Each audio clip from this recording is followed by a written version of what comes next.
आज आपण या व्हिडिओमध्ये कांदा लागवड करताना लागवडीपूर्वी रोपांच्या मुळांना कोणती प्रक्रिया करावी याबद्दल आपण थोडक्यात माहिती घेणार आहोत। सहसा शेतकरी रोपं लागवड करताना त्यांच्या मुळांना बीज प्रक्रिया किंवा रोपांची मुळांना प्रक्रिया करत नाहीत। यामध्ये आपलं काय होतं किंवा ज्यावेळेस आपण लागवड करताना बरेचसे बुरशीमुळे आपल्या रोपांची मर होते, पांढऱ्या मुळांची वाढ होत नाही आणि त्या रोपांची वाढ थोडी खुंटते।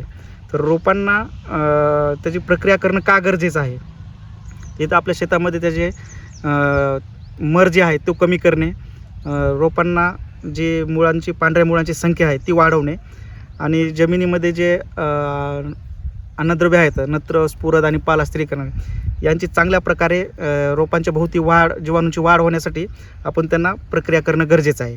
तर यामध्ये आपण 3 प्रोडक्टची आपण त्यांना रोपांना प्रक्रिया करणार आहोत मुळांना। तर पहिलं आहे बायोप्लस। तर बायोप्लसमध्ये काय आहे, नत्र, स्फुरद आणि पालाश यांना स्थिरीकरण करणारे जीवाणू आहेत, त्याच्यामध्ये रायझोबियम, PSB आणि KMB।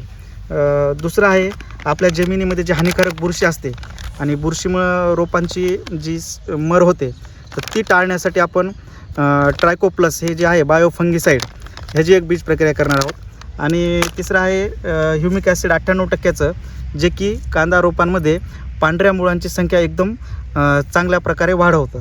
आता ही प्रक्रिया आपण कशा पद्धतीने करण्याची आहे हे थोडक्यात आपण पाहू। 50 ml माप आहे, आपण त्याच्यामध्ये हे 2 टोपण टाकणार आहोत। 100 ml 50 लिटर पाण्याचा टब घ्यायचा, त्याच्यामध्ये हे NPK जे आहे बायोप्लस ते 100 ml घ्यायचं।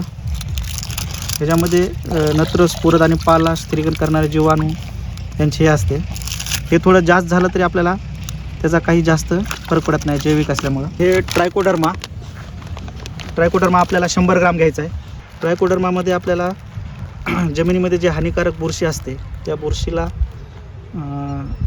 हे थोडा मारते, जैविक आहे।